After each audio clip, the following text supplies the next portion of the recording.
이슈 털어주는 남자 김종배입니다.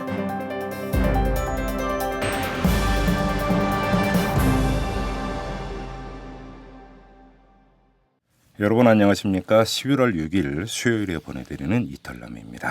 자, 오마이뉴스의 박정우 기자 나와 계십니다. 안녕하세요. 네, 안녕하세요. SNS 한 뉴스 시작할까요? 네, 어제 정부가 정홍원 국무총리 주재로 열린 국무회의에서 통합진보당에 대한 해산 심판 청구 심의를 의결한 뒤 이 청구안을 헌법재판소에 제출했는데요. 헌재 재판관 9명 중 7명 이상 출석으로 사건을 심리한 뒤 재판관 6명 이상의 찬성이 있을 경우 정당 해산을 결정할 수 있습니다. 네. 이 소식이 알려지자 많은 SNS 이용자들은 이해하기 어렵다고 반발했습니다. 한 트위터 이용자는 국회의석 6석의 통합진보당이 해산의 대상이면 그걸 뽑아준 국민들은 뭐 추방의 대상이냐라고 비판했고요. 다른 이용자는 한 정당을 정부가 해산하려는 움직임이 21세기 한국에서 이루어지고 있다니 경악스럽다. 나와 정치적 견해가 다르다고 해서 그들이 내 나라 국민이 아닌 적 취급받는다고 주장했습니다. 네. 페이스북에서는 국정원은 원세훈 개인 문제라서 해산 청구 안 하는 듯이란 글과 국정원 대선 개입 이슈를 가려보려고 애쓴다는 의견이 보였습니다. 네. 반면 통합진보당은 본인들이 이제까지 해온 행동들을 반추해봐야 한다. 왜 위헌 정당 해산 심판 청구를 당하였는지를 이란 트윗도 있었습니다. 네. 다음 소식은요? 네, 어제 국회 예결위에서 김관진 국방장관이 대국민 심리전도 가능하다는 발언을 사과하고 취소하라는 야당 의원들의 요구에 대해 사과할 일이 아니다라고 맞섰는데요. 네. 이에 대해 많은 SNS 이용자들은 군이 국민을 상대로 전쟁하냐고 비판했습니다. 한 트위터 이용자는 우리의 군은 누구의 군인가? 군의 적이 국민인가? 어이상실이라고 꼬집었고요. 다른 이용자는 군이 국민에게 사이버 총뿌리를 겨누어야 하나 북한을 상대로 해야 할 일을 해놓고 이제는 사과도 못한단다라고 지적했습니다. 네. 그렇다면 앞으로도 계속 댓글 심리전을 하겠다는 건가요? 내년 지방선거에서도? 라는 물음과 그들에게 딱 어울리는 말이 있다. 안하 무인이란 의견도 있었습니다. 네. 자, 마지막 소식으로 가죠. 네, 유럽 순방 중인 박근혜 대통령의 영국 방문에 맞춰서 현지 시각 4일 오후 런던 한국대사관 앞에서 회사원, 유학생 등 20여 명이 참여한 국정원 대선 개입 규탄 촛불 집회가 열렸는데요. 박 대통령의 첫 방문지 프랑스 파리에서 열린 촛불 집회가 영국에서도 이어진 겁니다. 네네. 이 소식이 알려지자 많은 응원 메시지를 SNS 공간에서 볼 수 있었는데요.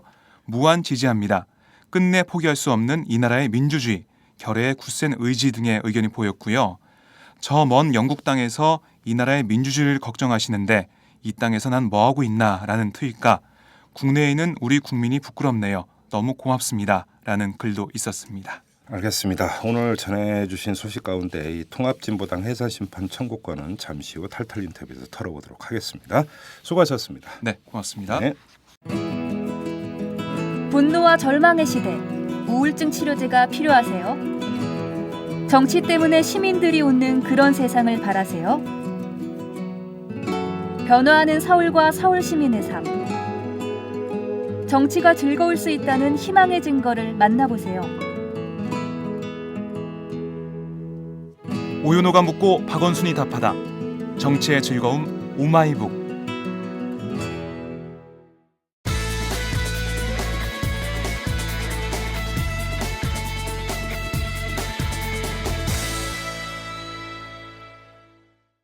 네, 앞서서 말씀드린 대로 지금부터 이 정부의 통합진보당 해산 심판 청구 이 문제에 대해서 본격적으로 털어보도록 하겠습니다.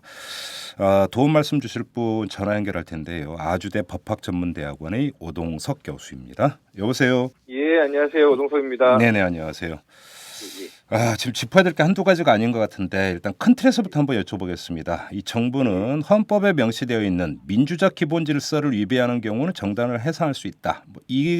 그러니까 근거 조항에 입각해서 청구를 한 것이다 이렇게 밝히고 있는데 헌법에 명시되어 있는 민주적 기본 질서를 어떻게 해석을 해야 되는 겁니까? 이게 참 이제 여러 가지 얘기를 해야 되는데요. 예. 이게 원래는 이제 이런 개념을 찾아보면 이제 독일이 이제 나치의 경험을 이제 반성하는 의미에서 네. 나치 정당이 재등장을 막기 위해서 만들어낸 개념이라고 볼 수 있고요. 네. 우리 헌법에는 이제 1960년에 들어오게 되는데 그게 이제 이승만 정권 아래에서 조봉암 그 당수를 비롯한 진보당에 대한 탄압과 해산이 있었지 않습니까? 그랬죠. 예. 예, 그래서 그거를 이제 헌법에 이제 규정을 해서 네. 4.19 혁명 이후에 이제 정당의 자유를 좀 더 보장하겠다라는 취지로 들어온 거거든요. 그게 이제 그 당시 우리 헌법을 개정하는 그런 이제 의사록에 보면 이제 네. 그런 내용들이 예. 나와 있습니다. 근데 이제 그때 뭐라고 얘기를 하냐면 여기에서 그 민주적 기본 질서라고 하는 거는 경제 질서를 말하는 건 아니라는 거죠. 네. 그러니까 그 사회주의나 공산주의를 주장한다라고 해서 네. 이것에 위반된다라고 보기는 어렵고 네. 어쨌든 구체적인 어떤 폭력적인 행위를 이제 하고 정당 활동이 오로지 거기에만 맞춰진 경우에 네. 좀 구체적으로 보고 판단해야 된다라고 하는 식으로 이렇게 얘기를 하거든요. 그런 점에서 보면 네. 뭐 그 이후에 우리 이제 헌법재판소 판단도 있긴 합니다만 주로 이제 핵심은 이제 폭력적인 지배를 지향하면서 민주주의지 않은 방식으로 통치하고자 하는 네. 이런 그 질서를 지향하는 그런 체제를 지향하는 경우에 민주적 기본 질서에 위배된다라고 이렇게 볼 수 있습니다. 예. 네. 그러니까 제가 알고 있는 상식으로는 민주주의라 함은 이 사회 특정 계층이나 계급을 대변하는 정당이 여러 존재를 하는 거고 그 그렇죠. 정당들 간의 경쟁과 타협이 이루어지면서 그 만들어내는 질서가 민주적 기본 질서.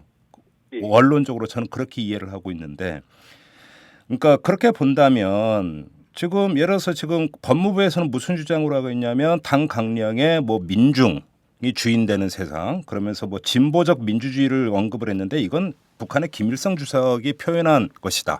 고로 종북이다. 이런 논리를 대고 있거든요. 이 점은 어떻게 보세요? 우리 헌법을 처음에 48년에 만들 때도요. 네. 그 유진호 박사 같은 경우가 이제 우리 이제 과거의 서양의 예를 보면 이제 민주주의라고 하는 것이 정치적 민주주의만을 의미하는 것이 아니었고 네. 사회적인 이제 약자들의 어쨌든 이제 그 민주주의를 보장하는 데서 사회 경제적 민주주의까지도 이제 지향하고 있다. 네. 그래서 우리 헌법이 애초에 출발할 때도 그런 사회 경제적인 약자들, 네. 그건 뭐 이름은 뭐 민중일 수도 있겠고요. 네. 또 단순히 그게 정책 민주주의 한정되지 않고 사회 경제적인 부분까지도 민주주의를 지향해야 된다라고 하는 게 그래서 뭐 우리 헌법에도 지금도 남아 있습니다만 뭐 균등한 생활을 지향한다든지 이런 것들에 대한 표현이 네. 결국은 애초에 우리 헌법이 만들어질 때부터 뭐 사회 경제적인 약자, 민중 뭐 그런 어떤 네. 그 사람들의 함께 잘 살 수 있는 이런 뭐 평등한 세상을 이렇게 지향하고 있다라고 볼 수 있고요. 예. 약간의 변화가 있기는 하지만 뭐 기본적으로 뭐 우리 헌법은 여전히 그러한 입장을 저는 지지하고 있다라고 생각을 합니다. 예. 그러니까 예를 들어서 민중으로 한정을 하면 그 민중을 대변하고 대표하는 정당이 왜 문제가 되는 거죠? 그 문제가 될 수가 없는 거죠. 그리고 그렇죠. 예. 그 내용적인 면에 있어서는 뭐 여러 가지 주장을 다양하게 할 수 있는 거죠. 정당의 입장에서는 네. 어쨌든 우리 헌법이 대의제 민주주의를 취하고 있고 그럼 이제 정당은 정권을 획득하기 위해서 국민들에게 여러 가지 주장들을 펴는 거잖아요. 이제 그 중에 그렇죠. 하나일 수 있는 거죠. 그러면 그렇죠. 어떤 얘기도 할 수 있는 거고 어떠한 정책도 제시할 수 있는 거죠. 다만 네. 그거를 어떤 식으로 관찰할 거냐는 게 민족 기본 질서 핵심이라는 거죠. 그래서 그렇죠. 예. 국민들의 입을 막고 뭐 귀를 막고 눈을 가리고 이렇게 폭력적으로 국민들의 의사 표현을 가로막는 거 이것이 오히려 이제 민주주의의 적이 되고 민주주의에 반대하는 활동이 되는 거라고 볼 수 있는 거죠. 자, 그 어떤 식으로 관찰하려고 하느냐가 중요하다고 지금 교수님께서 말씀을 하셨어요. 그런데 이 법무부 TF 팀장의 그 주장에 따르면 통합진보당 주도 세력이 펴낸 책자 등에서 구체적인 위험성을 확인했다 이렇게 언급을 하고 있거든요.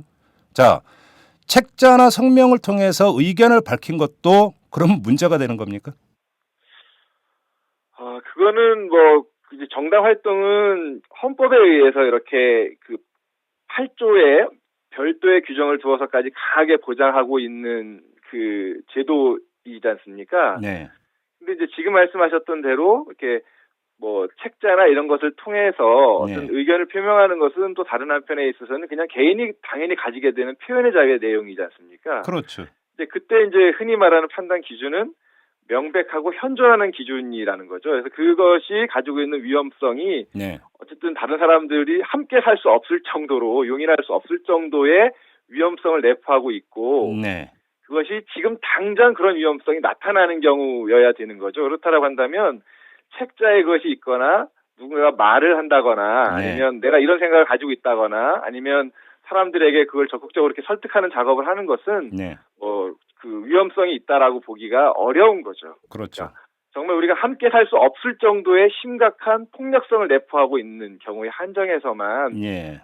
그런 것에 대해서 법적인 제재를 해야지. 네. 그렇지 않으면 사람들이 두려워하는 거죠. 이게 어떤 그 생각을 가진다든지 아니면 말을 한다는 것 자체가 이게 뭔가 내가 언젠가는 법적으로 이게 문제가 될 거라는 생각을 하게 되면 네. 결국 표현의 자유도 사라지고 민주주의도 결국 위축되고 민주주의 부재 상태를 결국 초래할 수밖에 없는 거겠죠. 예. 알겠습니다. 뭐 기본적인 부분은 이 정도만 여쭙고 애둘러 가지 말고 바로 지금 이제 가장 정부가 이런 그 청구까지 하게 됐던 가장 밑바탕에는 지금 이제 재판에 넘겨진 이석기 의원 등의 이른바 아로 여기에 힘입은 바 아니겠습니까? 정부 입장에서는. 자, 그런데 여기와 관련해서 두 가지 점을 좀 여쭤볼게요. 첫째, 예를 들어서 그 아로가 정말로 무슨 뭐 이 검찰이나 국정원이 주장했던 그런 것이냐의 문제는 여기서 따지지 말고 그냥 그렇다고 치고요.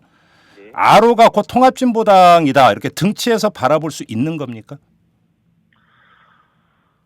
그렇게 볼 수가 없겠죠. 네.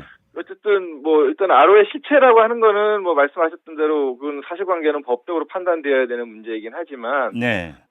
뭐 국민들이 어쨌든 그 아로의 존재를 뭐 이렇게 진보당하고 직결시켜서 연결하거나 이렇게 볼 수도 없겠고요. 또 예. 뭐 그 회합이 있었다라고 하는 것이 뭐 사실로 밝혀진다고 하더라도 예. 그것이 곧 진보당 전체에 어쨌든 밀접한 연관성이 있는 핵심적인 어쨌든 정당 활동의 일부라고 보기도 좀 어렵고요. 그러니까 양자를 좀 별개로 판단을 해야 된다라고 생각합니다. 예. 그렇죠. 자, 그러면 과거 그 민노당 시절에 1심의 사건이 있지 않았습니까? 예. 그런데 결국은 그때도 정당 해산 이렇게까지는 가지를 않지 않았습니까? 그거는 1심회가 곧 당시 민노당 전체와 등치된다 이렇게 보지 않았기 때문 아닙니까? 그렇게 해석을 해도 되는 거죠, 그거는.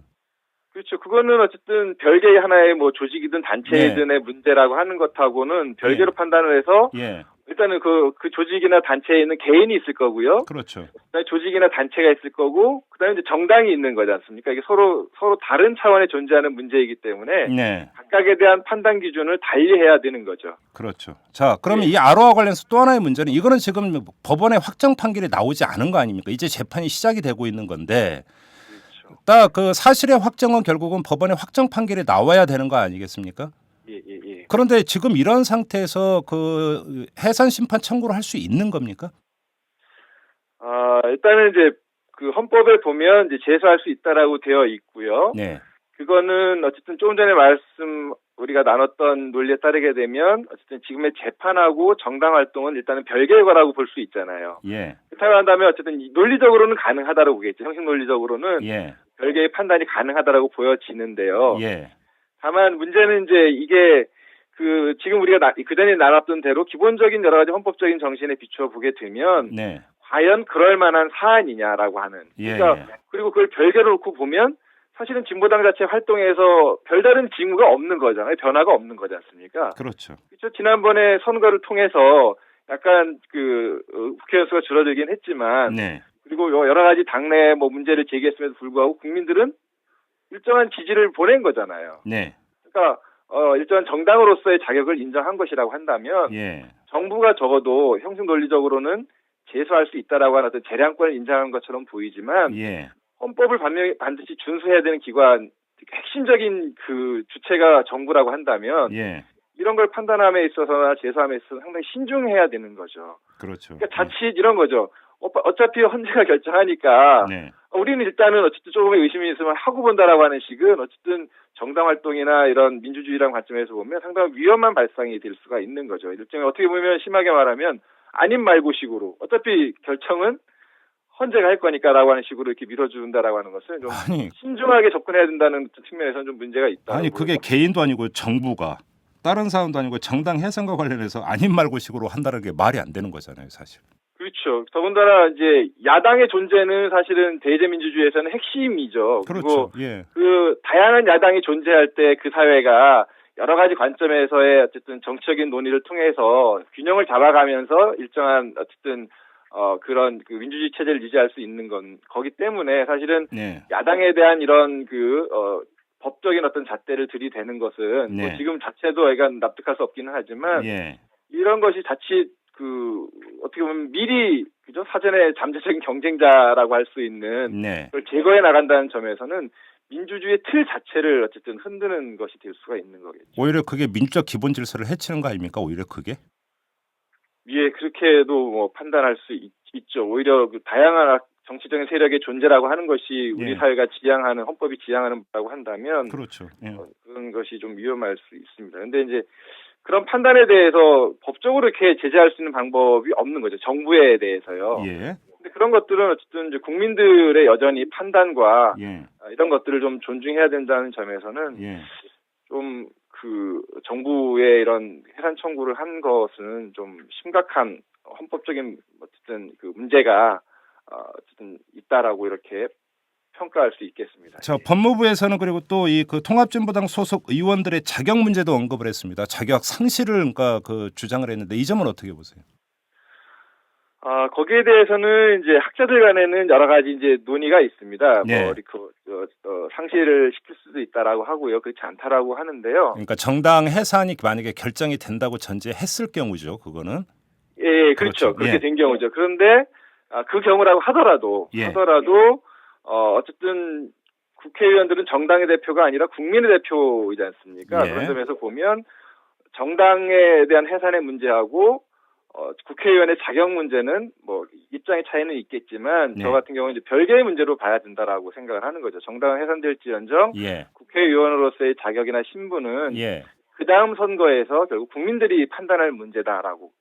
그것은 헌법재판소가 관여하게 된다라고 한다면 네. 어쨌든 간에 그 국회라고 하는 입법부에 대한 네. 어쨌든 이런 그 개입이라고 볼 수가 있기 때문에 예. 저는 헌법재판소가 이거 명문의 규정이 없거든요. 예.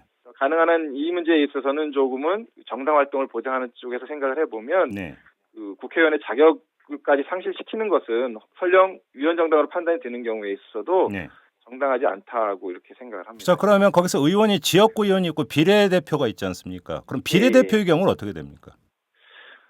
비례대표의 경우에 있어도 지역구 국회의원하고 그 선출 방식에 있어서는 차이가 있죠. 그렇지만 예.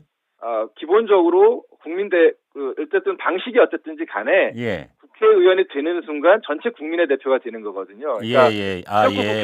지역구 국회의원도 그 지역의 대표가 아니라 네. 전체 국민의 대표가 되는 거죠. 한 사람의 그렇죠. 국회의원은 예. 한 사람의 국회의원은 전체 국민의 대표가 되는 거니까 네. 뭐 여전히 논란거리가 있긴 하지만 면책 특권이나 이런 것들을 인정하는 이유는 예. 한 사람 자체가 이제 국민의 대표이기 때문에 그 정치 활동을 최대한 보장하자는 의미인 거고 예.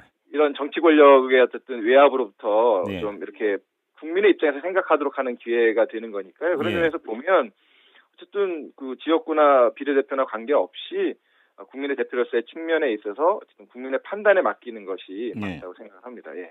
자, 그리고 또 하나 법무부가 어제 그 해산 심판 청구를 낸 것만이 아니라 법원을 상대로 가처분 신청을 했어요. 국고보조금 주지 마라. 예. 이건 어떻게 봐야 됩니까? 그 헌법재판소 같은 경우도 이제 그 법에 보면 그 정당 해산 심판이 청구되는 경우에 이제 가처분을 하게 되는 경우가 있습니다. 그래서 그럼 정당 활동을 제한하는데 이제 이게 가지고 있는 의미를 생각을 해보면 네. 법으로는 법에 의하면 이제 뭐 가처분을 할 수 있는 것으로 네. 이렇게 나와 있기는 하지만 네. 아까 같은 여러 가지 취지에 비추어 볼 때는 이거는 그냥 일반적인 다른 사안에서의 가처분과는 좀 성격을 달리하기 때문에 네. 이게 어떻게 보면 그 예단의 이런 가능성이 있는 거지 않습니까? 네. 그리고 네. 그 나중에 또 이것이 어떻게 결정이 될지 모르는 상황에서는 예. 이 판단이 청구가 있기 전까지 별 문제가 없었던 거잖아요. 네. 그렇다고 한다면 굳이 가처분 신청을 통해서 정당 활동을 뭐 중지시키거나 여러 가지 이렇게 제재를 가할 만큼 심각한 상황이 아니기 때문에 네. 어쨌든 약간 그 바라보는 그런 관점에 있어서는 좀 분명히 좀 문제가 있다라고 하는 네. 아까 그 연장선상에서 이렇게 말씀드릴 수 있을 것 같은데요. 지금 언론 같은 경우는 이제 이 공이 헌법재판소로 넘어갔는데 결국은 이게 그 아로에 대한 재판 결과하고 연동이 될 거다 이런 식으로 전망을 내놓고 있어요, 언론은. 그런데 여기서 좀 궁금한 게 헌재는 지금 180일 이내에 심리를 마쳐야 되지 않습니까? 예. 6개월 안에 마쳐야 되는데 지금 이 아로 재판 같은 경우는 물론 구속 사건이기 때문에 1심 같은 경우가 뭐 180일 안에 끝날 가능성이 높다고는 보지만 최종 확정 판결까지 가지는 않을 가능성이 높잖아요. 그 전에요. 예. 예. 자, 이렇게 돼 버리면 예를 들어서 그 만약에 언론의 전망대로 지금 법원의 어떤 그 판결과 연동이 될 가능성이 높다고 하는 것이 최종 확정 판결과 연동이 되는 건 아닐 수가 있는 거잖아요. 예, 뭐 그런 가능성도 있고 예. 그것이 뭐 이렇게 불가능하다고 보여지지는 않습니다. 그러니까 별개의 판단을 예. 헌법재판소가 물론 이제 그 확정 판결을 기다려야 돼서 판단하는 문제도 있고 하긴 하지만 네. 이 문제는 뭐 헌법재판소가 독자적으로 판단할 여지도 저는 있다고 생각은 합니다. 아, 근데 그래요? 가능한 한, 예. 가능한 한 이제 그렇지만 어쨌든 여러 가지 사실관계 문제에 있어서 네. 그것을 그 기초로 해서 만약에 정당에 대한 판단을 이제 해야 된다라고 한다면 네. 아무래도 확정 판결을 기다렸다가 하는 것이 더 예. 뭐 바람직할 수는 있겠죠. 근데 그렇게 되면 또 이 문제가 그 가처분하고 연동이 되어서 상당히 장기간 동안 이게 어쨌든 그 연결이 되면 예. 오히려 또 진보당 입장에서는 정치 활동이 위축되는 부분도 있어서 좀 예. 그런 문제를 좀 고려해야 되지 않을까 싶습니다. 그러니까 이게 사실 판단이 어느 정도 그 전제돼야 되는 게 예를 들어서 정부 같은 경우는 뭐라고 주장을 했냐면 당 최고 이념인 진보적 민주주의는 북한의 지령에 따라 김일성의 사상을 도입한 것이다 이렇게 주장을 했거든요. 예. 그러면 정말로 북한의 지령을 받고 이 당 강령을 만든 것인지 아닌지는 사실의 문제잖아요. 그렇죠. 예. 그러면 사실 판단이 선행돼야 되는 것 아닙니까? 그렇죠. 예. 그런데 사실 헌법재판소는 근데 사실 여부를 지금 규명하고 따지는 곳은 아니잖아요. 그렇죠. 근데 이제 이런 판단이 이제 가능하겠죠. 예. 그게 중요한 요소 중에 하나이겠지만 네. 설령 뭐 정말로 네. 이 진보당 사건이 아니고 네. 정말로 어떤 정당이 뭐 북한과 무관하게 네. 어쨌든 뭐 적어도 파시스트 정당으로서 이렇게 네. 어쨌든 정강 정책을 내걸고 활동도 폭력적으로 이렇게 이루어진다라고 한다면 네. 뭐 북한하고 관계없이 이제 그 정당에 대한 해산 심판을 할 수 있는 것처럼 네. 그게 이제 정부의 그런 논리는 그렇긴 하지만 헌법재판소는 이제 별개의 논리로 판단할 수 있는 여지는 이제 분명히 이제 있다고 보여집니다. 이제. 예. 지금 이게 정당 해산이 전 세계적으로 거의 유례가 없는 3건인가밖에 없다면서요. 그런데 그 가운데 하나가 독일의 케이스라고 지금 보도가 나오던데 그게 사회주의 제국 정당인가 아마 그 해산된 당이 두 건이 있는데요. 네. 처음에 첫 번째 사건은 이제 그게 이제 신나치 정당이었기 때문에 독일의 관점에서 보면 예. 전형적으로 이제 그 위원 정당이 해산하는 그 사람들이 나치 경험이 있기 때문에 그런 거죠. 그러니까 네. 예. 그런 게 있고 두 번째는 이제 독일 공산당 사건이라고 해서 이제 나치당은 아니었고 네. 그야말로 이제 공산당이었는데 예. 그 당시에 뭐 독일 연방헌법재판소도 5년간 이제 그거를 이제 끌었었고요. 예. 그리고 그 이후에는 뭐 공산당의 활동이 합법화되었고요. 그러니까 당시의 정치적 상황에서 헌법재판소가 그 동서냉전 체제 아래에서 그런 판단을 했다라고 이렇게 보여집니다. 예. 그러면 자 보수 세력 입장에서는 이렇게 주장할 수가 있습니다. 저 독일이 그러면 나치 정당을 해산시킨 거나 대한민국에서 종북 정당을 해산시키는 게 뭐가 다르냐? 사실 이렇게 지금 주장하고 있는 거 아닙니까? 예. 이 점은 어떻게 보세요, 그러면? 일단은 뭐 나치 정당은 실제로 집권을 한 상태에서 네. 유대인에 대한 학살이라든가 이런 것들을 하여간 14년인가요? 뭐 하여간 10몇 년 동안 그죠? 12, 13년 예. 동안 한 거지 않습니까? 예. 그런 경험이라고 하는 문제하고 예. 일단 종북이라는 개념이 상당히 일단은 모호하고요. 법적으로 판단하기 좀 어려운 관점이고 예. 단순히 북한이 주장하는 것과 유사하거나 동일하다라고 해서 네. 그것이 뭐 우리 사회에 미치는 영향이나 위험성이라고 하는 것이 예. 사안에 따라서 내용에 따라 다를 수가 있는 거죠. 그렇기 때문에 예. 그거를 같게 볼 여지는 전혀 없고요. 예. 또 하나는 이제 그러니까 이제 시대가 이미 벌써 그게 한 5, 60년이 지난 그 옛날 얘기이지 않습니까? 그렇죠. 예. 또 다른 한편에서 이런 얘기를 할 수는 있죠. 분단 상황에 있기 때문에 북한과의 어떤 이런 관계에서 예. 엄정하게 뭔가 이렇게 좀 접근해야 된다는 입장이 있을 수 있지만 네. 오히려 우리 헌법은 북한하고의 평화 통일을 이렇게 지향하도록 명문의 규정을 두고 있지 않습니까? 네. 그런 점에서 보면 오히려 이런 문제에 대해서 오히려 적극적으로 좀 이렇게 북한과의 전체적인 어쨌든 관계 개선을 통해서 문제를 풀어나가려는 이런 자세와 연동되어서 좀 생각을 해야 될 것 같고요. 네. 그래서 이거를 마치 뭐 각자의 생각에 따라서 뭐 아까 말씀 북한의 지령이 있는지 그와의 관계없이 개인이 어쨌든 자기 생각을 또는 뭐 정치적으로 얘기할 수 있는 거잖아요. 정당도. 예, 그렇다라고 한다면 이제 그런 점을 좀 고려해 보면 그거를 굳이 이렇게 뭐 남북 분단이라는 걸 이유로 해서 네. 어떤 기본권의 보장이나 정당 활동의 보장에 있어서 이걸 달리 볼 여지는 없다고 생각을 합니다. 어쨌든 오히려 더 적극적으로 예. 평화적인 측면의 어떤 무드 분위기를 조성해 나가고 그런 체제를 확립하기 위해서 노력을 한다라고 한다면 예. 그런 식의 접근은 오히려 더 헌법에 맞지 않고 위험하다라고 볼 수 있는 거죠. 그렇기 때문에 그걸 외국의 사례라든가 예. 한참 5, 60년 전의 얘기를 가지고 비교하는 것은 적절치 않다고 생각을 합니다. 알겠습니다. 좀 정리를 좀 해야 될 것 같은데 헌법에 명시되어 있는 정당 해산의 기준 이거는 결국은 구체적인 위협이 있느냐 없느냐 이것 아니겠습니까? 단순화시키면 그러니까 그것이 모두 당 강령에 표명을 하고 의견을 표명하는 수준이 아니라 어떤 구체적인 행동으로 들어가서 폭력을 동반한다든지 뭐 다른 정당을 말살시키려고 이건 좀 너무 극단적이집니다만. 그렇죠. 그렇게 할 수 있죠. 일당 독재를 지향하니까 다른 그렇죠. 정당 활동을 이렇게 하려는 시도하는 것들이요. 그렇죠. 그러니까 그것이 행동화됐을 때 그리고 그 행동의 그 결과가 다른 정당의 존재를 부정을 하거나 폭력을 유발하거나 이런 경우에만 해당이 되는 거죠. 그렇죠. 예. 이렇게 해서 그러면 맞는 거죠. 예, 그렇죠. 그리고 어쨌든 그것이 그게 이제 행위가 드러나지 않는 이상에 대한 판단 부분이 있을 수는 있는데 그거는 어디까지나 국민들이 정치적으로 선거를 통해서 판단해야 될 문제인 것이지 정부가 나서서 법을 동원을 해서 이렇게 해야 되는 것은 적절치 않은.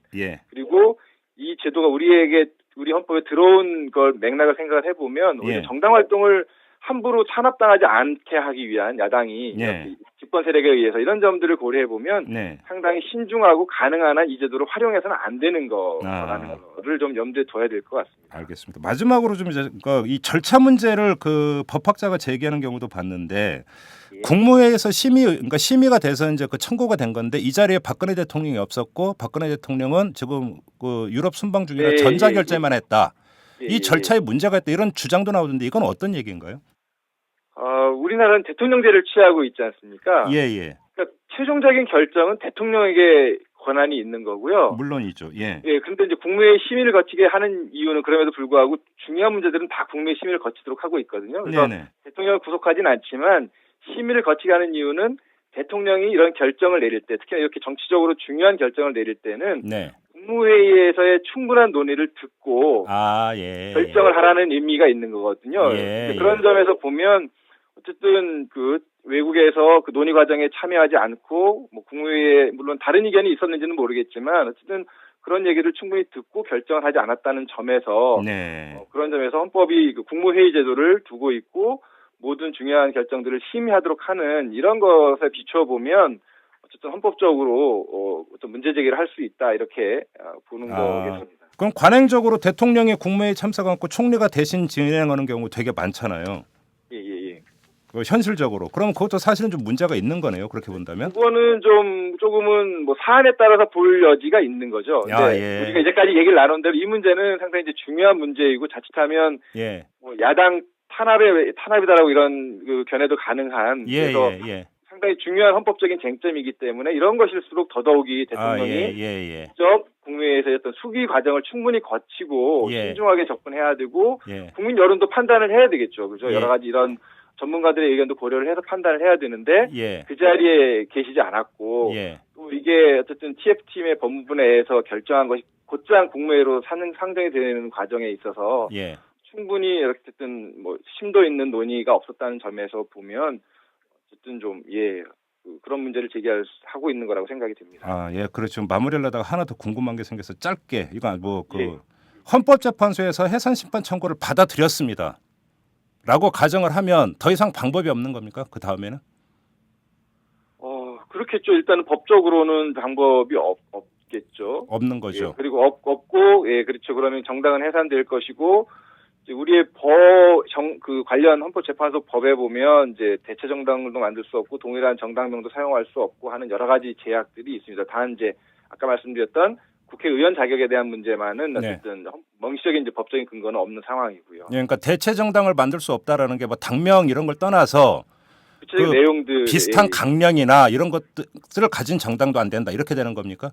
근데 그게 사실은 그 어느 정도의 동일성을 유지하느냐라고 하는 것은 또 만약에 그 이후에 유사한 정당이 나타나게 되면 또 다른 판단을 요하는 것이긴 한데요. 이제 이것도 사실은 조금은 되게 그 그 좁게 엄격하게 해석을 해야 돼요. 왜냐하면 국민들의 의식이 바뀔 수도 있겠고요. 헌법재판소 그렇죠. 구성도 바뀔 수 있는 거니까 그렇죠. 얼마든지 그런 것들이 국민에 의해서 다시 한번 이렇게 심판을 받는 식으로 네. 접근할 수 있는 길은 저는 최대한 열려야 된다고 이렇게 생각을 합니다. 이게 좀 제가 너무 극단적으로 해석하는 경우인지는 모르겠지만 예를 들어서 그 민중이 주인되는 세상 얼마든지 지향하고 그러니까 천명할 수 있는 이야기이고 그런데 지금 통합진보당 그 세력과는 전혀 무관한 어떤 인사들이 정당을 만드는데 우리는 민중을 대변하는 정당으로 가겠다.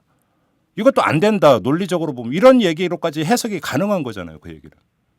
그렇죠. 자칫하면 이제 그렇게 될 수 있는 여지가 있죠. 예. 그건 좀 문제가 좀 심각한 거 아닙니까? 그럼 말이 안 되는 거 아니에요? 그렇죠. 심각하죠. 그러니까 이제 어쨌든 다음 선거 만약에 그렇게 된다고 하더라도 네. 그 정당 활동 또 다른 이제 정당에서 만약에 그런 주장이 이루어질 수도 있는 거겠고요. 네. 그런 판단은 역시 어쨌든 헌법재판소가 판단하는 기준하고 국민이 판단하는 기준은 다르기 때문에 네. 저는 선거를 통해서 예. 다시 한번 확인해야 되는 이런 작업들도 만약의 경우 그런 일이 있어서는 안 되겠지만 어쨌든 네. 그 이후에는 이제 그런 방식의 어쨌든 그 생각도 좀 해볼 수 있겠다 싶습니다. 예. 알겠습니다, 교수님. 자, 여기까지 듣도록 하겠습니다. 고맙습니다. 예, 수고하십시오. 네. 시사평론가 김종배가 진행하는 이슈 털어주는 남자. 시사의 최전선에서 여러분의 궁금증을 풀어드립니다.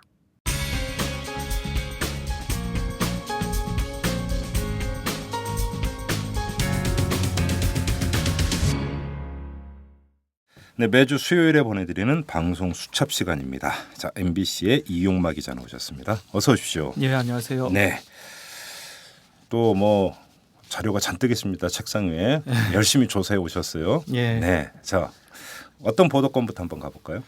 네, 일단은 그 국정원 관련 소식을 좀 예. 지겹지만 예. 안 다룰 수는 없을 것 같아요. 예. 그 지난주에 국정원 관련해서 이제 제가 밀어내기 그렇죠. 행태를 보이고 있다 했는데 실제로 그 일주일 만에 완전히 밀어냈습니다. 네. 그리고 그 다음 지난 한 주일 동안은 이제는 그 밀어내기가 아니라 치고 빠지는 보도 행태.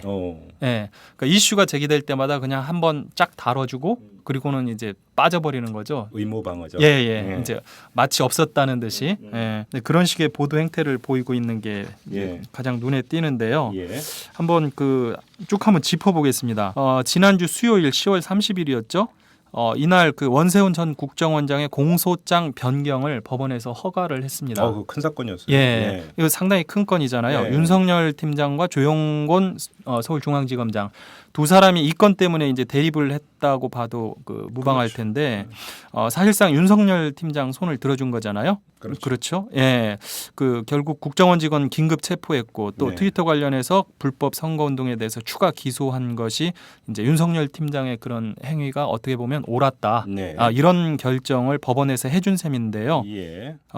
반대로 말하면은 그 조용건 지검장의 경우에 심각한 수사 지휘 능력의 문제를 드러냈다. 예. 이렇게 평가를 할 수도 있을 것 같은데 이 사건에 대해서 그 SBS는 그 6번째, KBS는 10번째, MBC는 16번째 꼭지로 다룹니다. 예. 예. 일단 한 꼭지씩 다뤄준 건 그나마 좀 성의를 보였다라고 할 수 있는데요. 야, 16번째면 예. 이날 그 KBS나 MBC를 보면요. 네. 공소장 변경 허가 기사가 이 고속도로 요금소에서 신종 바바리맨이 출몰했다는 기사보다 뒤로 밀렸습니다.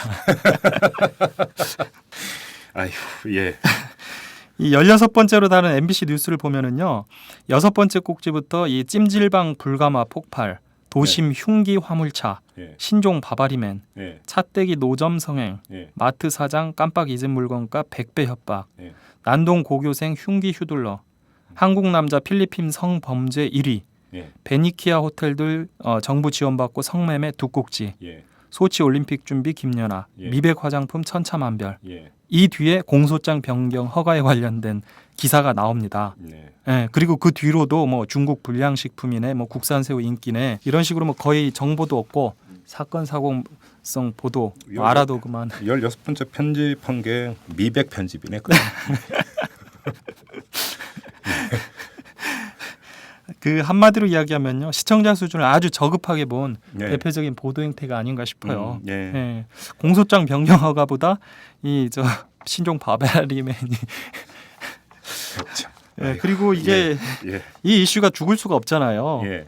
다음 날도 또 이게 기사화가 됩니다. 그 목요일 날 박근혜 대통령이 청와대 수석 보좌관에 의해서 국정원 사건 관련해서 입장을 밝히죠. 네네. 네. 큰 기사 아닙니까? 그때도 뭐 인터넷 이런 포털에서는 뭐 상당히 그게 많이 얘기가 됐죠. 예. 네. 그렇게 하니까 아무래도 또 박근혜 대통령 입장 발표가 하다 보니까 톱블록에 들어갑니다. 방송 3사. 예. 예, SBS는 톱으로 두 꼭지를 다뤄서요. 네. 다뤘고 MBC하고 KBS는 톱으로 한 꼭지를 보도를 합니다. 예. SBS 보도를 보면 그 박근혜 대통령의 입장을 설명하는 게 하나가 있고 예. 거기에 대한 여야 반응을 붙여서 두 꼭지가 되죠. 예. KBS와 KBS는 여야 반응을 박근혜 대통령의 그 입장 설명에 뒤에 살짝 붙여서 끝냅니다. 한 꼭지로. 예. MBC는 여야 반응도 빼버립니다. 그냥 박근혜 대통령의 입장 발표만 있어요. 아 예. 그러니까 이 입장 발표가 빠졌다는 얘기는 한마디로 야당의 입장에 대한 보도가 없다는 얘기예요. 그러게요. 예, 여당의 입장은 반응은 예. 사실상 구색 맞추기잖아요. 네. 어차피 지금까지 뭐 국감에서도 뭐 그런 보도가 전혀 없습니다만은 그 여당은 끊임없이 어떤 정부 감싸기 행태. 그렇죠. 이번 정부에서 진짜 너무 노골적이다 싶을 정도로 예. 정부 감싸기 행태를 하고 뭐 심지어 그 야당의 질의에 대한 반박성 자료까지 정부에서 받아가지고 국감에서 이렇게 활용하고 있는 예. 그런 상황인데 예. 여기에 대해서 전혀 뭐 보도하는 방송사 없잖아요. 예. 예. 근데 뭐 이 형식적인 그런 어떻게 보면 여당의 반응은 형식적이라고 볼 수 있는데 그러니까 결국 여야 반응이 없다는 얘기, 야당의 반응을 빼버렸다는 얘기예요. 그렇죠. 예. 그냥 그 박근혜 대통령의 언명만 그냥 딱 보도하면 예. 예를 들어서 뭐 균형 잡힌 시각을 가질 수가 없죠 국민들은. 그렇죠. 그렇죠. 예. 예. 그럼 진짜로 아주 그 기계적 중립성이라고 하는 틀에서 보더라도 예. 말이 안 되는 건데 그렇지 않습니까? 무슨 뭐 대통령 교신가요? 예? 옛날에 그런 거 많았는데. 그렇지. 그죠? 옛날에 그런 거 많았죠. 진짜 많았죠. 사실 그런 얘기를 많이 들었어요 선배들로부터. 예. 그 전두환 정권 시절이라든지 네. 이런 때 형식적으로 그 야당 출입 기자들이 있습니다. 네, 있죠. 하지만 야당 기사는 거의 안 나옵니다. 그러니까 그 누가 그러대요. 제 선배인데 예. 기자도 할 만해 기사만 안 씁니다. 최고의 직업이야. 아 정말 최고의 직업이죠. 그때 전두환 정권 시절에 야당 출입 기자들은 최고의 직업을 구가를 그렇죠. 예. 쉽게 말해서 일은 안 하고 회사 또 국회 출입한다는 이유로 외부에 나가면 포문 잡고 그렇죠. 사내에서도 어찌됐든 비교적 말 잘 듣는 기자들로 보내니까 네. 편하고. 예. 아. 근데 이런 현상이 재현될 줄은 몰랐어요. 네. 그리고 또 사안 자체가 예를 들어서 어떤 뭐 국정과 관련된 거나 이런 부분들도 아니고 지금 예. 이거는 정치적인 어떤 공방이 벌어지고 있는 정치 의제잖아요. 그렇죠. 그러면 상대가 있는 건데 그건 당연히 반영을 해줘야죠. 그거는. 예. 그건 ABC지 ABC. 가끔 그러니까 우리 그 이용마 기자하고 이제 방송 수첩을 진행하면서 이렇게 방송의 보도 행태를 이렇게 쭉 듣다 보면은 그 요즘 유행한 뭐 과거로 돌아가고 있다 이런 말 많이 나오잖아요. 예, 예. 진짜 그걸 절감을 해요. 예, 맞아요. 예, 진짜. 예. 예. 사실 모니터하는 저도 굉장히 피곤합니다. 예. 좀 좋은 것들 보고서 이렇게 배울 만한 게 있어야 되는데 예. 다 반면교사밖에 없어요. 그렇죠. 그리고요. 예, 그 다음에 이제 금요일에 가면 네. 여당이 이제 계속 이슈를 제기하는 격이 되는데요. 네. 이날 여당이 그 민주당과 전국 공무원 노동조합이죠. 예. 정책 협약을 맺었던 사실 예. 대선 기간 중에요. 예. 그걸 거론하면서 이전 투구하는 모습을 보이는데 네. SBS는 23번째, KBS는 13번째, MBC는 이날 톱으로 다룹니다. 이걸. 아 예. 예, 이 전공노건에 대해서는 제가 따로 또 한번 말씀을 한번 다시 드리겠고요. 네. 하여튼 뭐 거의 그 KBS와 SBS를 보면은 그 말미에서 거의 이제 국정원 소재 빼버리는 격이 되는데요. 예. 그러면서 이제 지난 주말 토요일, 일요일 조용하다가 그 이번 주 월요일이죠. 11월 4일 국정원 국감에서 남재준 원장이 출석하지 않습니까? 예. 예. 그리고 이날 또 하나의 일이 있는 게 그 안철수 의원이 특검을 제안하는 예, 기자회견을 맞아요. 하죠. 예, 예. 이 두 가지 굉장히 큰 사안인데요. 참 재밌습니다. 그 남재준 원장이 처음 사실상 뭐 이 국정원 사건 관련해서 자기가 어떤 그 입장이라고 할까요? 여러 가지 사안들에 대해서 공식적으로 의견을 발표한 게 이번에 처음이다시피 하거든요. 그러다 보니까 아무래도 여러 가지 말들이 많이 나왔어요. 네. 그런데 그 방송 3사 모두 이 보도 내용을 보면은요, 이 대공 수사권을 검찰이나 경찰에 이관하는 건 어렵다. 네. 이 남재준 원장의 발언 여기에 포인트를 맞춰서 보도를 합니다. 아 그래요? 예. 예. 댓글 얼마 달았고 뭐그 2만 몇에서 2천 몇으로 수정하고 이런 거 보도 안 해요? 그런 것들에 대해서 구체적으로 보도 안 해요. 예. 예. 그러면서 이제 동시에 그 남재준 원장이 이 국정원 댓글 사건 물타기 하자는 취지에서 그런 얘기를 또 하잖아요. 북한이 뭐 사이버전을 강화하고 나섰다. 네. 뭐 이런 것들을 굉장히 중점적으로 이렇게 키워서 보도를 하죠. 그 방금 말씀하신 것처럼 이 국정원 대선 댓글 그 단 행위에 대해서 뭐 개인적인 일탈 행위였다. 예. 예, 그리고 또 뭐 원세훈 전 원장의 개인 리더십의 문제였을 뿐이다. 예. 뭐 이런 얘기들 많지 않습니까? 예. 그러면서 또 시인을 하거든요. 댓글 다는 거 맞다. 2천 몇백 개는 네. 시인했죠. 네. 어찌됐든 단 거 맞고 그리고 또 심지어 국정원 직원뿐만 아니라 민간인 알바를 고용해가지고 그러니까 댓글 예. 알바비가 얼마인지가 이번에 확실히 확인이 되지 않았습니까? 예, 그렇죠. 예. 예. 월 280인가? 예, 괜찮아요. 예. 예. 군 사이버 사령부 직원들 파견받아서 예. 국정원에서 교육시킨 사실도 처음으로 시인을 했습니다. 근데 하나도 안 다뤄요 그런 거? 이런 거 하나도 없습니다. 예. 그래요? 예. 예. 그 군 사이버 사령부 직원들 파견받아서 교육받은 거 이건 그 당시 사이버 사령부 사령관이 네. 그런 일 모르겠다 없다라는 식으로 국감에서 위증을 했거든요. 예. 예, 그런 것도 지금 처음 시인을 하는 게 나오고 했는데 예. 이런 부분들에 대해서 뭐 전혀 보도를 하지 않아요. 그뿐만이 아닙니다. 이날 그 앞서 말씀드린 대로 안철수 의원이 어찌됐든 기자회견을 갖고 특검 제안을 했는데 안철수 의원의 기자회견 내용에 대해서요 단독으로 리포트한 방송사 하나도 없습니다. 어떻게 다뤘냐면요. 예. SBS와 MBC는 남재준 원장 그 보도를 한 꼭지 하는데요. 예. 그 맨 마지막에 한 문장으로 다룹니다. 예. 한편 해갖고. 예. 예. 한편 안철수 의원은 예. 특검을 제안했다. 예. 그리고 KBS는 아예 뉴스 끝나는데 그 단신 묶음이 있잖아요. 아나운서 그냥 예, 읽을 때. 예, 거기에다 단신으로 두 문장 딱 예, 처리를 합니다. 예. 안철수 의원 그래도 명색이 그 차기 대선 주자로 지금 지지율 보면 1위 아직 고수하고 있지 않습니까? 예. 그런데 그 뭐 미리 그 안철수 의원에 대한 뭐 견제를 하는 차원인지 왜 보면은 그 방송사에서 이 박원순 서울시장에 대한 공격성 그 리포트 상당히 많이 합니다. 예. 네, 일종의 이제 그 연장선상이 아닌가 싶어요.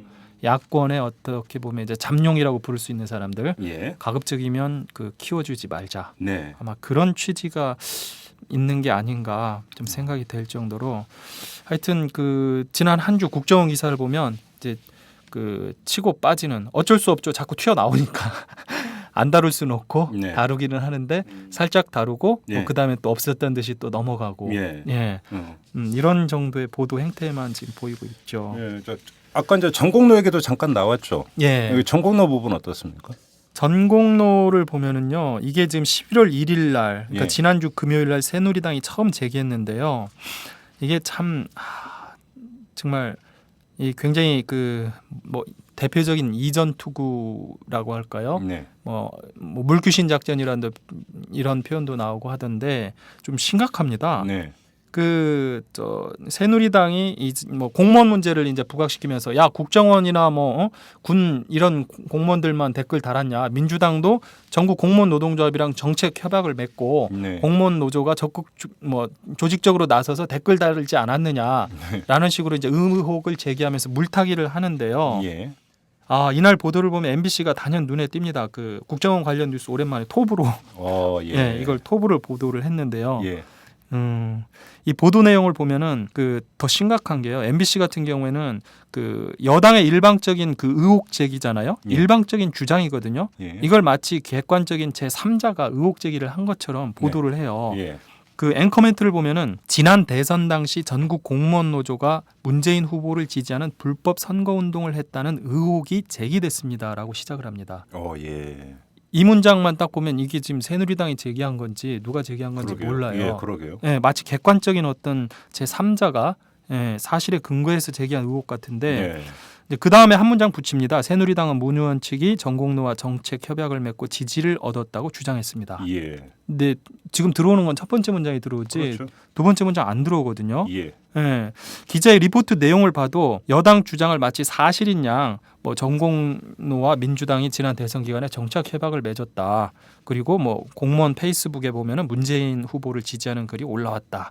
이런 식으로 쭉 묘사를 해요. 자기가 발품 팔아서 발굴 취재한 것처럼 그렇죠. 예. 리포트를 한 거잖아요. 예, 맞아요. 예. 그리고는 이제 뒷부분에 가서 새누리당은 여기에 대해서 문제가 있으니 정공로도 수사하라고 뭐 의혹 제기했다. 뭐 이런 식으로 예. 이제 뒤에 이제 나옵니다. 뒷부분에. 예. 앞에를 보면 자기가 발굴 기사예요. 예.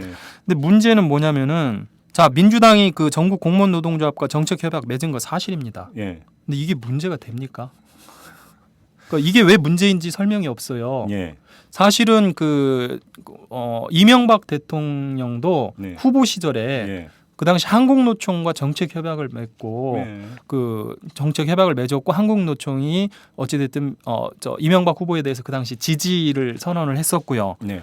또 지난 대선 당시에 박근혜 후보도 예. 전국 공무원 노동조합의 그 집회에 예. 그 당시 심재철 최고위원을 축사 데리러 보냈죠? 보내서 축사를 했죠. 예. 그러면서 그쪽에서 지지를 부탁을 했습니다. 예. 사실 공무원이라는 신분 때문에 그렇지 노동조합의 경우에 정치 활동의 자유가 대한민국 법률에 보장이 돼 있거든요. 그렇죠. 예. 그런데 아니 정책 협약 맺은 것은 노동조합이 당연히 정당과 할 수 있는 거예요. 합법적인 행위이고.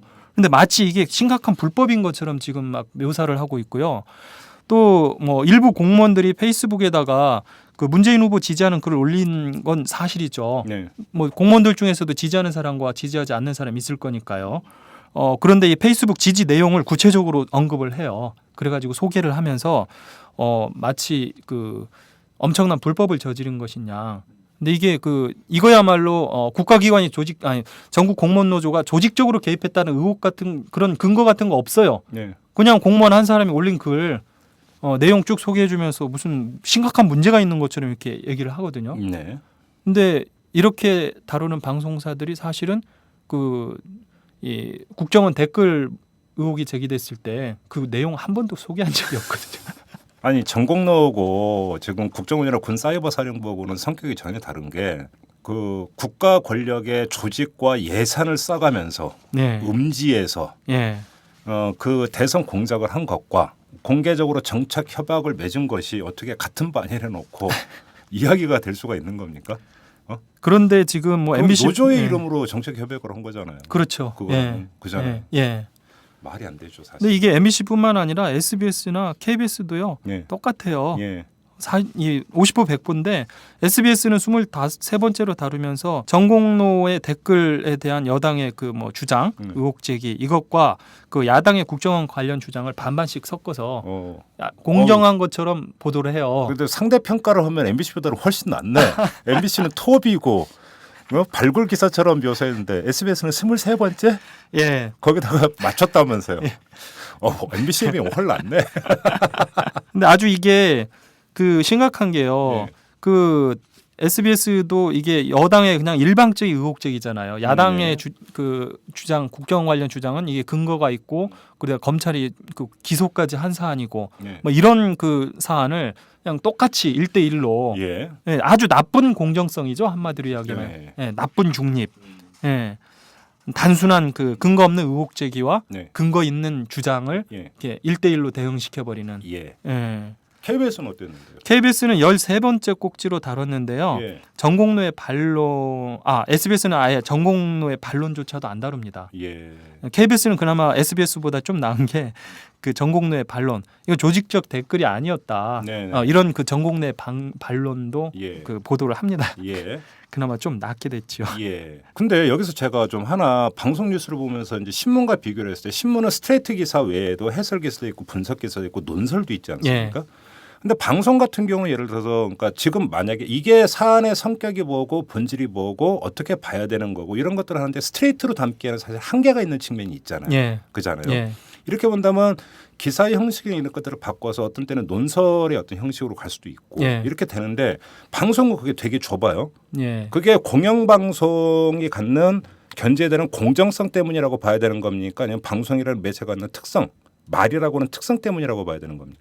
사실은요. 예. 그 기사 방송 기사가 이제 두 가지로 나뉩니다. 방금 네. 말씀하신 것처럼 스트레이트 기사가 있고요. 예. 그다음에 이제 기획 기사가 예, 보통 이제 예, 크게 두 가지로 나누는데 스트레이트 기사에는 논평이나 비평 이런 게 포함이 안 되죠. 그렇죠. 예. 하지만 그 이런 리포트 기사 있잖아요. 예. 여기에는 이게 가미가 됩니다. 기획 기사 이런 예. 데. 예. 그리고 이런 스트레이트를 쓰더라도 예. 리포트 기사에서는요. 스트레이트뿐만 아니라 이 비평이 당연히 포함이 됩니다. 예. 이게 포함이 돼야 정상이고요. 그렇죠. 예. 어. 그런데 지금 이 경우에는 안 다뤄버리는 거예요. 그러니까 이 경우뿐만 아니라 네. 지금 국정원 관련 사건이라든지 아니면 여당에서 무슨 문제가 제기된 거 예. 이런 부분을 다룰 때 지금 방송 3사에서 거의 비평이 없습니다. 예. 예. 그냥 그 여당이 이런 주장했다. 예. 야당이 이런 주장했다. 네. 예. 형식적으로 그것만 딱 다루지 네. 누구 주장이 지금 옳고 그른지 네. 지금 이 경우처럼 여당의 일방적인 의혹 제기인지 네. 예? 근거가 있는지 없는지 이 부분은 전혀 다루지를 않습니다. 그렇죠. 예. 그냥 이랬다 저랬다라고 해서 정쟁으로 몰아버려요. 예. 그래가지고 국회라고 하는 데는 여야 싸잡아서 그 싸움만 하는 데다. 저기는 뭐 진흙탕 싸움만 하는 데다. 이런 식으로 네. 매도를 해버리고 국민들로 하여금 정치에 대해서 환멸을 느끼게 하고 예. 관심을 갖지 않게 만드는 예. 그런 기능을 하는 거죠 지금. 그렇죠. 방송 리포트는 얼마든지 비평이 들어갈 수밖에 없고요. 들어가야 합니다. 충분히 소화 가능해요. 네. 예. 한 그래요. 기사에서도. 논설 같은 경우는 한계가 좀 있죠. 어차피.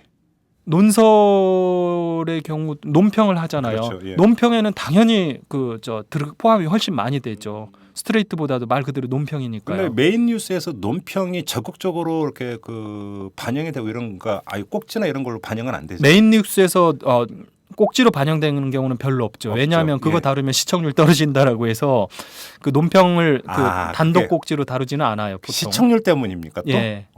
그러니까 저기 뭐 보면 이제 라디오 이런 데서 보통 심야 시간대나 예. 이럴 때 논평이 나오긴 그렇죠. 하던데 예. 메인 뉴스에서는 본 적이 없어서 네, 메인 여쭤보는 뉴스에서는 그 국민들을 마치 가르치는 것 같은 계도한다는 이런 느낌을 주어서 그래서. 시청률이 떨어진다라고 해서 안 다룹니다. 근데 확실하게 그래서 진짜로 객관적이고 칼같이 논평하면 오히려 인기를 끌 수도 있을 텐데. 물론이죠. 예. 그렇죠. 그런데 뭐 지금 거의 뭐 딴 얘기하고 있는 건 딴 나라 얘기하고 있는 건가요? 알겠습니다. 심지어 뭐 있던 논평도 없애는 판인데요. 그렇죠. 예, 그 저희가 작년에 MBC 같은 경우에 그 6개월 가까이 파업했잖아요. 네. 파업 기간 중이었던가요? 파업 직전이었던가요? 그 논평 없애버렸습니다. 마감 뉴스에서 저희가 그 전에 네. 항상 논평이 있었거든요. 네. 마감 뉴스에 있던 논평을 없애가지고요. 네. 그 6시 때 초반, 네. 그러니까 6시에서 6시 30분 사이 아침, 그 뉴스 시간으로 옮겨버렸어요. 왜냐하면 마감 뉴스는 시청률이 그래도 한 4, 5%는 나오거든요. 네. 아침 6시에서 6시 반까지는 한 1, 2%밖에 안 됩니다. 그래요? 네, 그러니까 그거 마감 뉴스에 나오는 거 논평 나오는 거 듣기 싫다고 네. 내지는 뭐 어디서 전화를 받았는지 네. 없애버리고 예. 그나마 그거 아침 새벽 시간으로 보내버렸어요. 못 듣게. 그래요? 시청률 떨어진다고? 예. 시청률도 시청률이지만 아마 마감 뉴스에서 논평 없앤 것은 아마 어디서 압력을 받은 것 같아요. 그래서. 그러니까 예를 들어 예. 지금 뭐 그 신경민 지금 뭐 국회의원이지만 예. 그 뉴스데스크 앵커를 할 때 예. 앵커멘터가 사실은 히트를 치지 않았습니까? 그렇죠. 옳고 그름을 예. 떠나서 히트를 쳤으면 예. 거기서도 논평이 정말 시시비비를 정확히 가리는 예. 그런 논평이라면 제가 볼 땐 시청률을 떨어뜨리는 게 아니라 오르게 할 수도 있을 것 같은데 예. 그죠? 근데 사실 지금의 방송 환경에서 이 얘기가 좀 뜨악한 얘기죠? 그렇습니다. 그렇죠? 예. 알겠습니다. 다음으로 넘어가시죠. 아니 그 사실이라도 예, 제대로 전달해주면 좋겠어요. 그렇죠. 방금 이런 그 전공로 논평이잖아요. 관련된 의혹 제기 이런 건 예. 아주 대표적으로 그냥 근거 없이 물타기 하려고 제기하는 의혹이잖아요. 네. 근데 그런 거 명확히 해줘야 되거든요. 이게 무슨 불법도 아닌데 네. 그 국정원의 불법과 합법적인 활동을 똑같이 공무원이라는 이유로 대응을 시켜가지고 네. 보도 1대1로 보도를 해버리면 네. 이걸 내용을 잘 모르는 일반 국민들은 봐서 쟤네도 똑같네. 예. 뭐 야당인 뭐 여당만 지금 탓하는데 야당도 똑같은 짓 했네. 뭐 이런 식으로 판단할 거 아니에요. 예. 이게 그 국민들을 어떻게 보면 아주 진짜 바보로 만드는 예. 그런 보도 행태거든요. 그렇죠. 예. 알겠습니다. 또 다른 뉴스 어떤 게 있습니까? 이슈가 좀 많았죠. 예. 지난 한 주일간 예. 국민 참여 재판인데요. 예. 예, 이게 지금 조중동을 비롯한 보수 그 신문들 그리고 새누리당, 네. 여당에서 적극적으로 문제 제기를 하면서 이게 이슈화가 맞아요. 된 건데요. 예, 지금도 논란이 되고 있어요. 예. 네. 그 낙곰수와 안도현 시인이 네. 그 박근혜 후보 그리고 그 박지만 씨 예. 명예훼손 혐의를 했다라고 해서 기소가 됐는데 법원에서 이제 무죄 판결을 받았지 않습니까? 예. 여기에 대해서 이 보수 진영에서 집중적으로 문제 제기를 하면서 그 법원의 판결에 대해서까지 이제 뭐 트집을 잡는다고 할까요? 네. 예, 그것도 자기들 마음대로 바꿔보겠다. 뭐 이런 그 의도를 상당히 많이 내비쳤는데요. 네. 그 KBS하고 MBC가 10월 30일 날 수요일 날 그 약속이나 한 듯이 뭐 똑같이 네. 같은 날 이걸 보도를 합니다. 예. 보도 행태를 보면 저 모두 새누리당과 박자를 맞춰서 예. 국민 참여 재판이 문제가 상당히 많다. 네. 이런 식으로 이제 부각을 시키는데요. KBS를 보면은 그 재판부가 배심원 판결을 수용한 것도 있고 수용하지 않은 것도 있다라고 대비를 시키면서 제도적으로 보완책이 필요하다 이런 네. 하나만한 결론을 예. 내리고요. 반면에 MBC는 조금 더 노골적으로 여당 편을 들어서 전주에서는 유죄를 받았고 부산에서는 무죄를 받았다. 이건 지역 감정 때문에 내려진 판결이다. 그래서 국민 참여 재판은 문제가 있다. 예. 네, 이런 식으로 문제 제기를 해요. 예. 거꾸로 저 전주에서 무죄, 부산에서 유죄. 전주에서 무죄, 부산에서 예, 예, 유죄. 예, 예, 예. 예. 근데 일단 그 우리 경우에요. 이 전주에서 안도현 시인이 무죄를 받은 거, 그다음에 부산에서 그 40대인가요, 50대 남자가 네. 그 유죄를 받은 거, 이 내용을 보면은요. 그 일단 내용을 보고서 저 판단을 해야 되거든요. 예. 무조건 전주에서는 무죄, 부산에서는 유죄 이렇게 논할 게 아니라 왜 그러면 한쪽에서는 무죄가 나오고 한쪽에서는 유죄가 나왔느냐. 예. 분명히 사안이 다르잖아요. 사안이 다르고 예. 또 설령 동일한 사안이라 하더라도 예, 검찰이 이 공소 자료와 증거를 또 얼마나 제시하느냐. 예, 그다음에 또 검사가 재판 진행 과정에서 배심원들을 얼마나 효과적으로 설득하느냐. 그렇죠. 이런 요인이 다 결합이 된 결과죠. 그렇죠. 그죠? 예, 예. 예. 그게 맞습니다. 정확한데요. 예. 그 전주에서 안도현 시인이 무죄 판결받은 사건을 보면은요. 그 안중근 의사의 유목을 박근혜 당시 후보가 소장하고 있다는 의혹을 제기했잖아요. 말 그대로 의혹을 제기하고요. 재판에서 왜 자기가 이런 의혹을 제기할 수밖에 없었는지 그 근거를 조목조목 제시를 합니다. 네. 배심원들이 봤을 때 충분히 그런 의혹 제기할 만한 그 근거가 있다. 뭐 사실 여부를 떠나서 네. 그렇기 때문에 이건 뭐 명예훼손, 고의적인 명예훼손이라고 보기는 어렵다라고 평결을 하는 거죠. 네. 그 저희 이제 특히 기자들 같은 경우에 명예훼손과 관련된 소송 종종 걸리는데요. 저도 3번 걸렸어요. 잘 알아요, 저 그래서. 그 설령 기자가 제기한 의혹이 예. 이게 사실과 다르더라도 공공성이나 공익성과 부합을 할 경우에 그리고 예. 진실이라고 믿을 만한 충분한 사유가 있으면 예, 무죄가 되죠. 그렇죠. 그렇죠. 예. 예. 근데 지금 안도현 시인 같은 경우에는 바로 그런 이유로 네.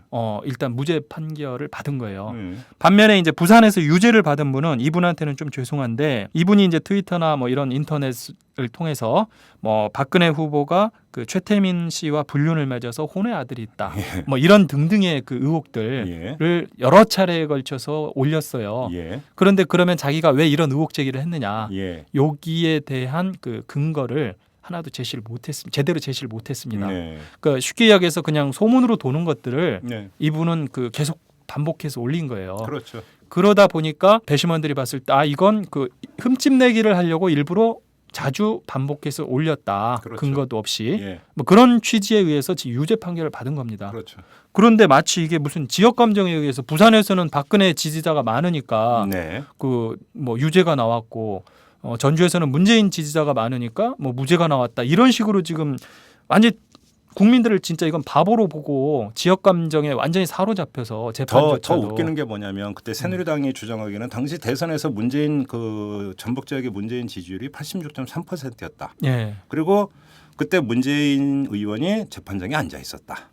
그죠? 그렇죠. 그러니까 예, 예. 뭐 새누리당 의원의 표현을 빌면 문재인 의원이 배심원들에 아마 레이저 광선을 쐈나 봐요.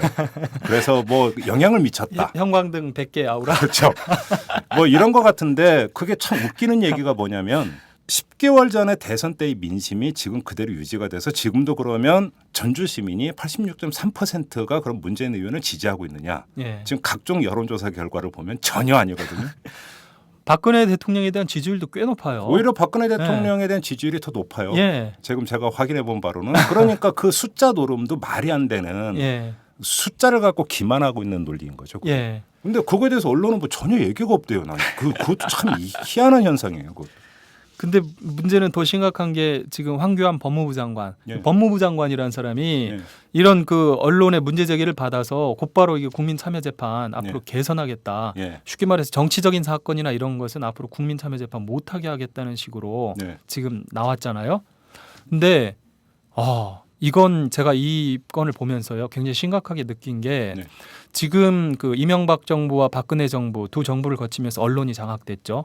행정부 장악됐죠. 국회도 사실상 뭐 과반 의석으로 다 장악을 했죠. 네.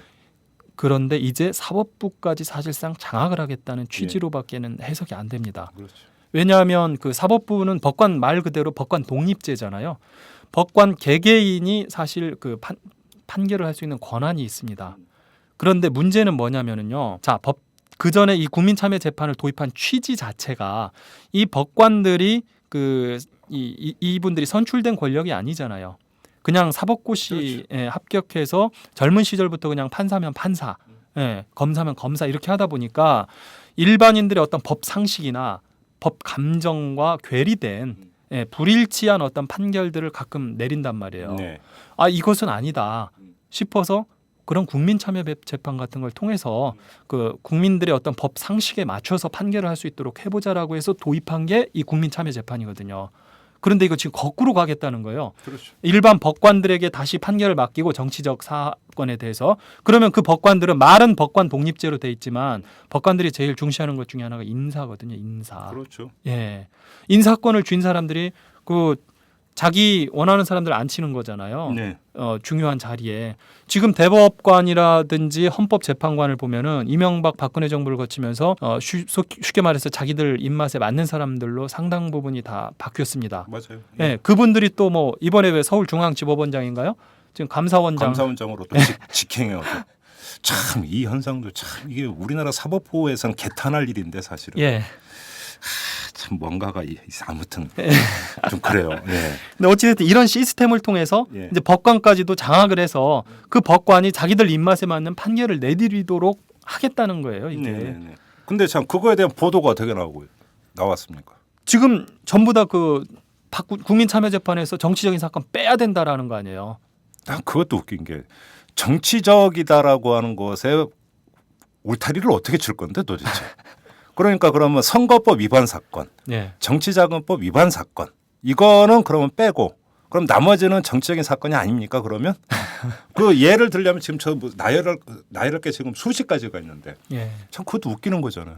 그러니까 이게 제가 볼 때는 그러니까 일반 국민들을 굉장히 이것도 무시하는 거지 않습니까? 네. 예, 일반 국민들한테 니네는 일반 형사 사건, 예, 뭐 살인이나 강도나 그렇죠. 강간, 예. 뭐 사기 예. 이런 것들만 배심원 재판하고 그러니까 국민의 사법 참여의 취지는 사실은 오히려 그런 사건은 중요한 게 아닌 거죠. 그렇죠. 그러니까 국민적 예. 입장이 갈리고 예. 시각이 갈리고 예. 이럴 때 그러니까 국민이 사법 과정에 참여를 하는 게 중요한 건데 그러니까 오히려 정치적인 사건일수록 그러니까 국민 참여 재판이 더 필요한 거죠, 사실은. 예. 맞습니다. 180도가 예. 뒤집혀 있는 얘기예요, 저 얘기는. 이게 어떻게 보면 민주주의가 이제 뭐 간접 민주주의냐 직접 민주주의냐 얘기가 많이 나오는데요. 네. 사실 그 노무현 정부를 거치면서 직접 민주주의에 대한 이야기들이 참 많지 않았습니까? 네. 근데 이거 국민 참여 재판 배심원제도 사실상 그것과 일맥상통하는 게 있어요. 그럼요. 왜 예. 법관들에게 그 모든 재판을 다 맡겨야 되느냐? 네. 예, 국민들이 참여해서 한번 해보자라는 거거든요. 근데 네. 그걸 결국 다시 뺏어가겠다는 거예요. 그러니까요. 예.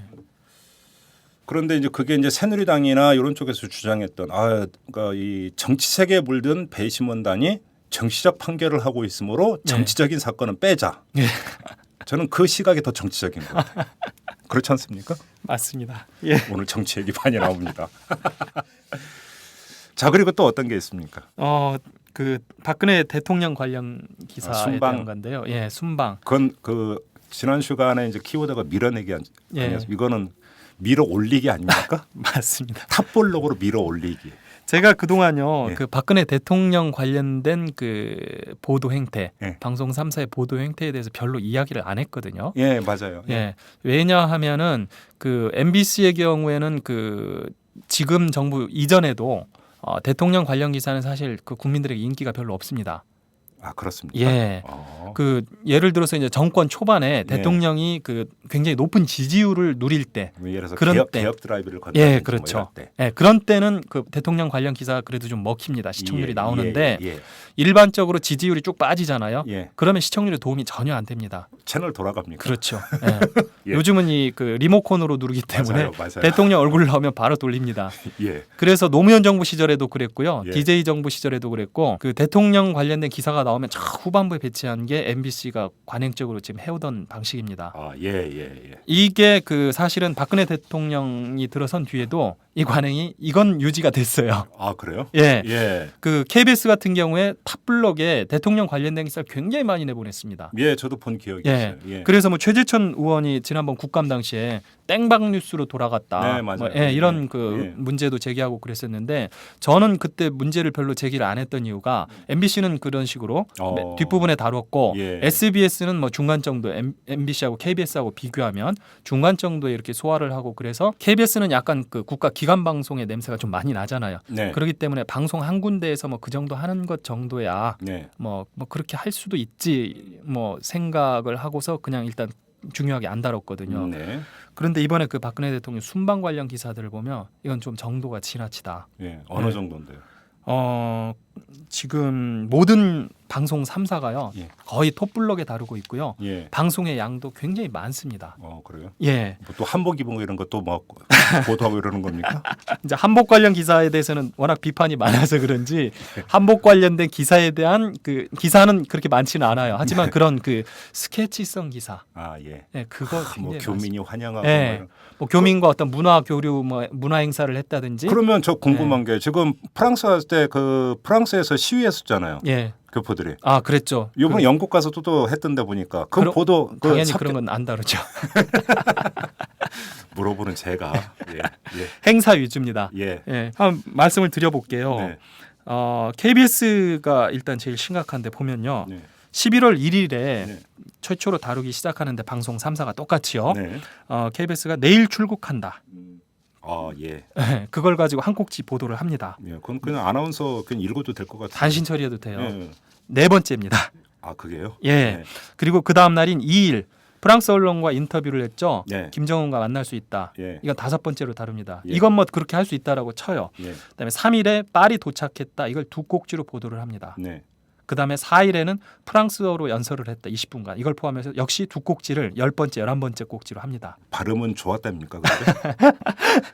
그 파르페 완벽했다는 아, 예. 그때 그 중국 방문했을 때도 뭐 이 중국말로 연설했다가 한때 화제가 됐었는데 얘기가 좀 갈렸는데 이 발음이 영 아니었다라는 이런 지적도 많이 있었었어요. 예. 그래서 생각이 나서 여쭤보는 건데. 그리고 5일에도 14번째 꼭지로 다루고요. 네. 그래서 무려 5일 동안 7꼭지를 다룹니다. 예. 그러면 지금 하루에 거의 뭐 1.5꼭지 가까이 네. 다뤘다는 얘기거든요. 예. SBS도 뒤지지 않습니다. 예. 11월 1일 날 그 22번째로 내일 출국한다라는 리포트. 예. 그 다음 날 1인 2일에는 19번째로 오늘 출국했다. 예. 3일에는 5번째 꼭지로 파리에 도착했다. 네. 4일에는 역시 프랑스 연설 강조해서 톱으로 두 꼭지를 합니다. 네. 5일에도 5번째 꼭지로 영국 여왕과 만났다. 뭐 그렇게 해서 5일 동안 6꼭지입니다. 네. KBS가 7꼭지, SBS가 6꼭지. 네. 그리고 MBC도 똑같이 7꼭지를 다룹니다. 예. 이, 그래요? 예. 이 대통령 순방 관련 기사는요. 저도 그 전에 잠깐 그 발 한쪽을 얹어 보기는 했었는데요. 보면은 그 대통령이 순방을 한다든지 국무총리가 순방을 한다든지 그러면 사전에 일정이 다 나와 있습니다. 그렇죠. 네, 외교부에서 사전에 다 조율을 해가지고요. 네. 어디 가서 뭐 하고 다 정해져 있거든요. 네.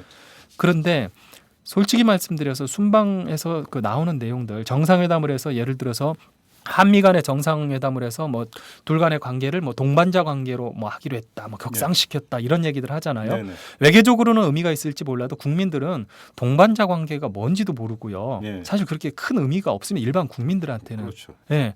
뭐 그리고 뭐 아주 왜냐하면 그 정상들이 합의하는 내용들이라고 하는 건 굉장히 두루뭉술하고 약간 추상적이고 큰 내용들이거든요. 예. 구체적인 내용들이 그렇게 많지가 않습니다. 그러다 보니까 일반인들이 알아도 그만 몰라도 그만인 내용이 상당히 많아요.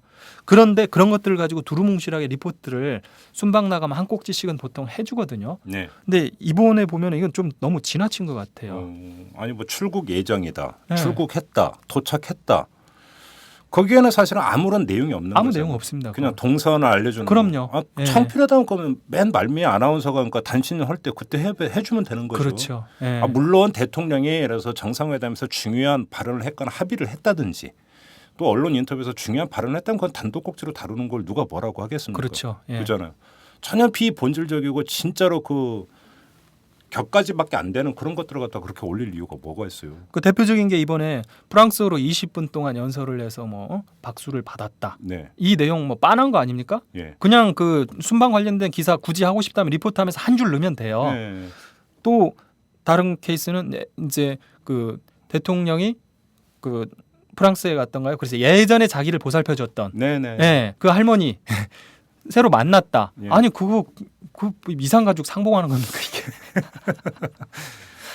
근데 프랑스어로 연설을 했다고 했을 때 프랑스어로 연설하는 게 혹시 나왔어요? 뉴스에? 예, 뉴스에서 이게 방송 3사의 뉴스뿐만 아니라요. 그 일반 프로그램 같은 데서도 예. 예, 반복적으로 사소한 궁금증인데요. 발음이 좋던가요? 전 못 봐서. 근데 뭐 발음이 좋은지 안 좋은지 프랑스 사람이 아닌데 알 수가 있어야지 이게. 일반 국민들 아무 관심도 없고요. 그냥 나오면은 아 그런가 보다 해요. 그리고 우리나라 대통령이 외국에 가서 그 나라 언어로 연설을 하는 거에 대해서 어떻게 볼 것인가. 사실은 그게 문제죠. 예. 그러니까 이래서 그 대통령이 영어를 잘해도 유엔을 가든지 예. 그러니까 다른 나라를 가거나 하면 우리나라 말을 쓰지 그렇죠. 상대 언어를 쓰질 않죠. 예. 왜냐하면 우리나라를 대표해서 가는 사람이잖아요. 예. 사실은. 일반적으로 관행이 그렇죠. 그렇죠. 예. 예. 그건 좀 따져봐야 되는 문제예요. 예, 이건 따져봐야 될 문제인데 칭송 위주로. 예. 예. 그나저나 자 지금까지의 관행은 대통령 뉴스는 안 팔려서 예. 뒤로 미뤘는데 예. 이번에는 아니에요. 이번에 아니에요. 그러면 이게 그러면 장사가 돼서냐? 근데 지금 최근에 박근혜 대통령 지지율이 떨어지고 있어요. 예. 추세가. 예. 그럼 그건 아닌 것 같고. 그 저는 그래서 어떻게 분석을? 뭐 이런 식으로까지 제가 말씀을 드리면은 좀 너무 편향적인 게 아니냐라고 네. 말씀들을 하실지도 모르겠는데요. 네. 뭐 그걸 감수하면서라도 평가를 해본다라면. 예. 박근혜 대통령 기사는 굉장히 따뜻하잖아요. 지금 순방 관련해서 가서 옛날 자기를 보살펴줬던 프랑스 그 아주머니도 만났고 네네네. 또 그 교민들과 어떤 그 한류 예. 관련 행사도 했고 예. 영국 여왕의 뭐 엄청난 접대를 받고서 뭐 이런 얘기들 하면 굉장히 따뜻하게 하면서 박근혜 대통령 굉장히 국격을 높이기 위한 네. 활동을 막 하고 있다. 예. 이게 보도가 되는데 예. 반면에 예. 대한민국 국회는 아, 맨날 정쟁만 일삼는 싸움질만 하는. 예. 대통령은 밖에 나가서 저렇게 고생하시는데 예. 지원을 해주지는 못할 망정 뒤에서 총질하고 싸움질이나 하고 있다. 이렇게 묘사하기 위해서입니까? 그런 그 의혹을 이게 지울 수가 없어요. 왜냐하면 지금까지 보도 행태 자체가 네. 예, 너무 그 정치권 국회에 대해서 일방적으로 매도를 해버리는 방향으로 가고 있거든요. 예. 예. 그래요. 저는 여기서 이제 그 마무리를 해야 될 것 같은데 저는 평소 가졌던 게 뭐냐면 그 언론이 껍핏하면 국회의원 때 정쟁을 한다고 욕하잖아요. 예. 정당은 정쟁하라고 있는 것 아니에요? 맞습니다. 제가 늘 네? 반복적으로 하는 얘기인데요.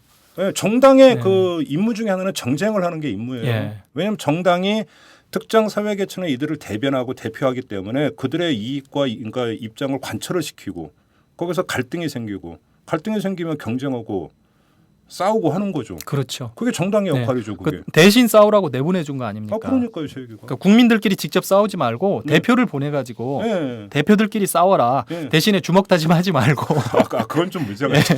예. 말싸움 하면서 예. 그러면서 협상도 하고 네. 지금 그 방송 3사 보도 행태만을 놓고 보면은요 국회는 이제 아무것도 안 돼야 됩니다. 그러니까 간단히 얘기를 하면 이종 격투기 선수가 링에 올라가서 싸우고 있는데 니네 왜 싸우냐고 욕하는 거고 뭐가 달라요 그게. 왜 싸우고 있냐고. 그게 그래서 올라간 건데 그런 거 아닙니까? 그렇죠. 예. 좀 그래요. 아무튼. 네, 알겠습니다. 자, 오늘 방송 수첩은 여기서 마무리하도록 하겠습니다. 수고하셨습니다. 예, 고맙습니다. 여러분은 지금 10만인 클럽 회원 김은서가 후원하는 김종배의 이털남을 듣고 계십니다.